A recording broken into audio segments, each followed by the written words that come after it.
Ladies and gentlemen, you are about to listen to the incomparable Win Twice Wrestling Podcast with your hosts, Scott and Holly. We always go over, brother, and that's the bottom line. Dig it? So sit back, relax, and prepare to be entertained. Hello everyone and welcome back to the 2024 edition of the Win Twice Wrestling Christmas Countdown, I guess we'll call it. 12 days of WrestleMas. So last year, Holly, you'll remember we did... Vaguely. Well, that's a very good point. Yesterday you'll remember.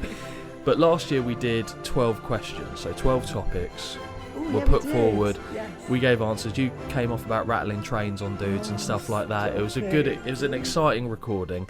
But this year we're doing something slightly different, and this is one that we can carry forward to each year that we do this.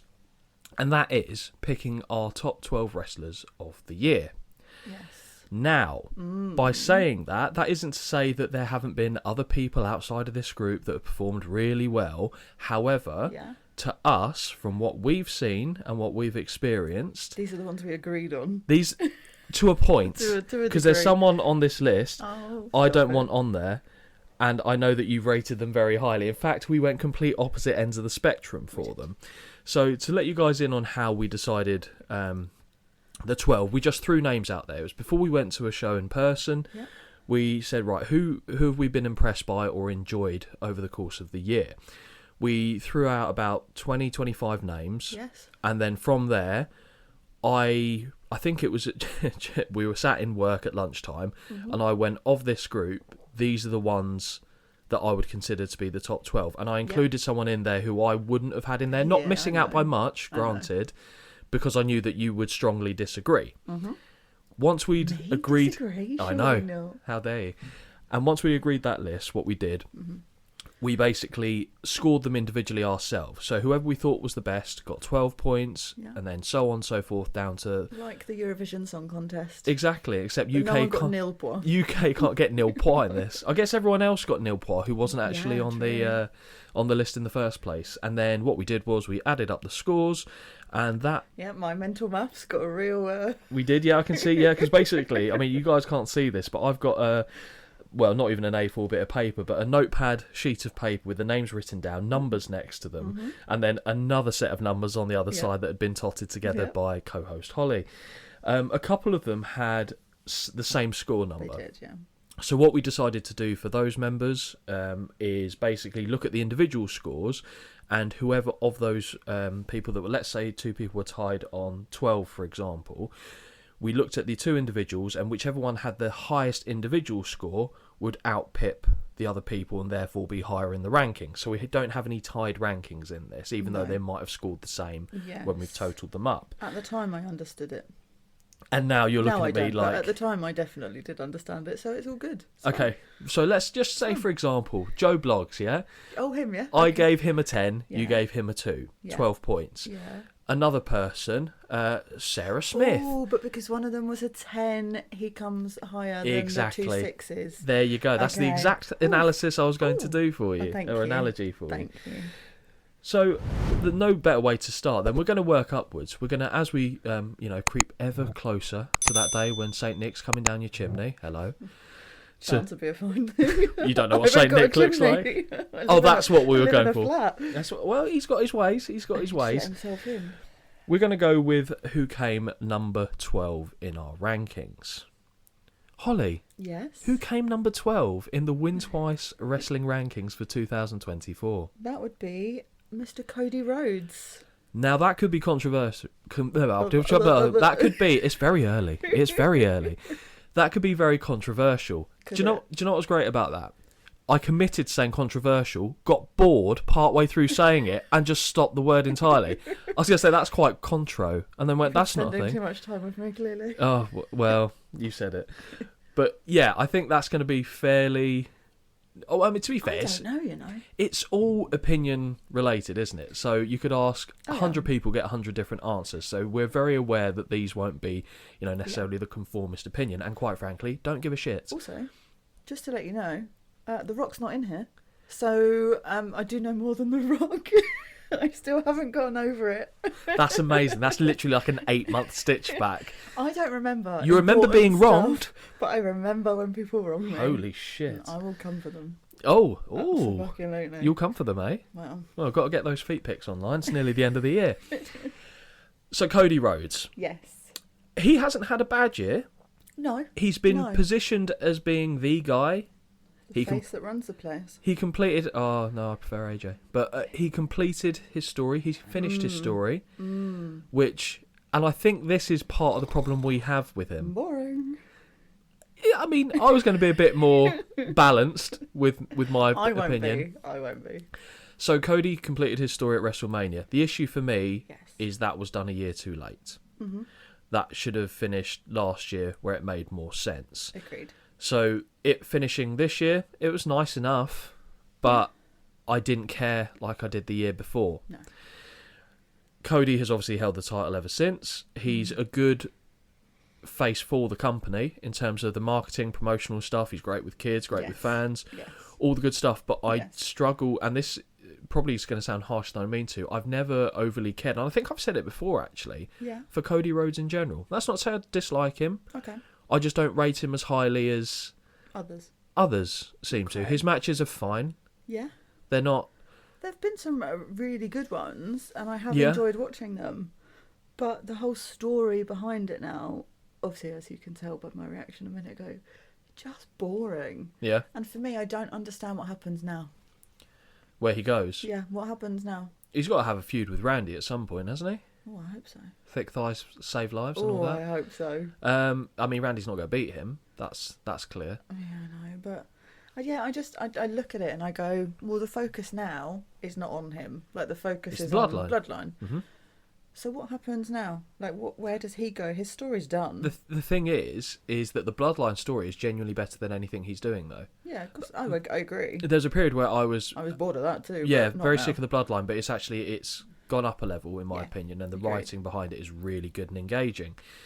Cody has kind of been left in the dust on that, really, to the point where I would say he's also kind of in the shadow in terms of performances to the World Heavyweight Champion.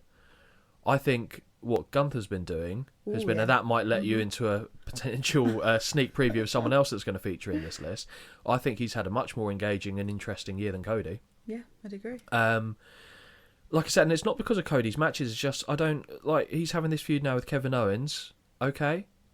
Again, I'm not really invested in it. Bothered by it. I think it's because I know KO's not going to beat him. And it's just, I feel like it's just, I don't know what they're doing. They're going to keep the title on him until they find a reason to take it off him. It's like they're filling, I don't know how to say it, but it's like while the Bloodline stuff's going on. He's a placeholder. Yes. So they're just keeping it ticking over until that's done. And then once that is done, are we then going to get a new storyline where he'll be involved in something? I don't know. Well, I saw someone on Insta post theoretical matches for the next WrestleMania. Lovely. I wasn't against it, to be honest. So one of them was CM Punk, Roman Reigns for the WWE title, with Reigns as being the champion. So that would mean he'd have to get it from... Yeah, which I don't know how that would work. But let's just say, regardless of how it gets there, that's the end destination, with Paul Heyman being in the middle. Because basically he owes Punk a favour, doesn't he? He does. So if Reigns gets the title back and Punk goes, I'm cashing in that favour. Yeah, fair. There you go. I mean, I think that's exactly what will happen at some point. But... And then we've got, I think the other match was then Cody Rhodes against The Rock. Okay. Yeah? You're not sold on that, are you? I don't know. I just don't know if I care. No? I like Cody, don't get me wrong. I like him. I don't not like him. Yeah, I don't dislike him. He's not ugly to look at either, let's be honest. This is where I'm bringing He's not my handsome, expertise. I'd say that. Do you know? No. He's got nice eyes. Very good looking. Nice eyes, no. He's very good looking. No oil painting. I'm aware he's better looking than me, but for me, no. But I just don't know. Even if he had a match with The Rock, I don't know if I'd care. I think it'd be interesting just because The Rock would bring out an engaging You might not like The Rock's wrestling, you might not even like his promos, but he's got enough charisma there that you'll go, oh, okay. Annoyingly, yeah. Yeah, it's more than enough Once charisma. Once he puts them little pants on, I'll tell you what, he makes Randy Orton's thighs quake in comparison. I know. It's all those cheat days and the £15 worth of brownies that he's eating and platters of sushi and all that stuff, and getting up at 3 a.m. to flex in front of the camera and do a video with his fucking hand up here looking down. Not that I've got a particular opinion on him, but no, I love that man. He's great. But I think Cody is merited to be in there because the effort he's put in, you can see the effort he's put in. But I feel like they didn't know where to go with him after he did complete the story. Yes. And the focus has been elsewhere, and it's been obvious. Because I can't see anything on the horizon with him that I'm particularly interested about. No. It's quite funny, actually. We're talking about how, he's made our top 12. And we haven't. And all we've done is effectively bashed him. But he's had big moments. He's not been bad, and it's not him that I'm disinterested in. It's the story. Yeah. But I was disinterested in the story whilst it was going on, but happily would still watch his actual wrestling. I was fine with it up until after WrestleMania. Then as soon as he actually had the title, then I was really disengaged. He did have a good match actually with AJ Styles, didn't he? Like that street fight where he was getting caned. But also I like the fact that he was, had the fight with The Rock outside, was made to bleed. All that kind of stuff made me feel a bit nostalgic from, an era gone by. And that isn't to say that next year we might not be in the same position and go, do you know what? He had a phenomenal year and he's near the top end. But then again, he might not be on the list at all come next year. I do think he merited his place. I don't think he's been helped by storylines. And hopefully that 2025 will be a better year for Cody, for the face that runs the place, as you said. Just out of interest, what did we both score him? That's a very good shout. So, as a total score, he got a combined 5 points. Okay. You scored him 12 out of 12. 12? So he was 12th on the list. So you ranked him dead bottom. Yeah. He got your lowest score. I gave him 4 points, so he was about 8th in my ranking. So if combined I rated 5. him 12, as in he got 1 point from me. Yep. Okay. Yeah, he got 1 point. He was my bottom. Say that again for me, please. But yeah, so he got a combined 5, and I'll be honest, he is. There's a couple people that are close to him. Everyone else is quite distanced from that bottom pool. Yeah. I think that pretty much wraps up my thoughts on Cody, to be honest, and the year he had. I mean, apart from saying he looks impeccable in a suit. He fills out a suit well, yep. That's about it, really. Yeah. I don't like the dyed blonde hair. Right, okay, so we were almost done. Well, I tried, everyone. Buckle in. So I've when he was in WWE before, Only Smoke and Mirrors. The dark hair. And the tash, little tash. I'd not really seen much of him then. It was only on a show we watched, I'm sure, when I saw him and I went, hang on, that's Dashing Cody Rhodes. Yep. I prefer the blonde. I think it brings out his eyes more. I disagree for that very reason, because the dark hair contrasts with the blue eyes. Okay. So I think they made them pop more. But then again, he had the little kind of noncy tash and the protective mask. I like a tash, but... Not that one, you don't? No, not particularly that one. Also, the neck tattoo. Oh. We know I don't mind a tattoo, but the neck one is just... And it's that little bit too high for me. Obviously, it's his choice. Who cares? Well, he did say that he wasn't aware that was going to be the end result. Have you heard him be interviewed on that? No. He had it about that big. So like an inch by an inch. And then basically it started being done. The guy drew it on there and he went, yeah, okay.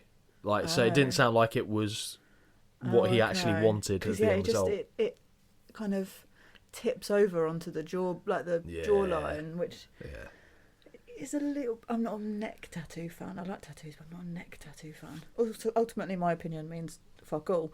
But hence the podcast. Just that's the only other thing I can comment on. Yeah, no.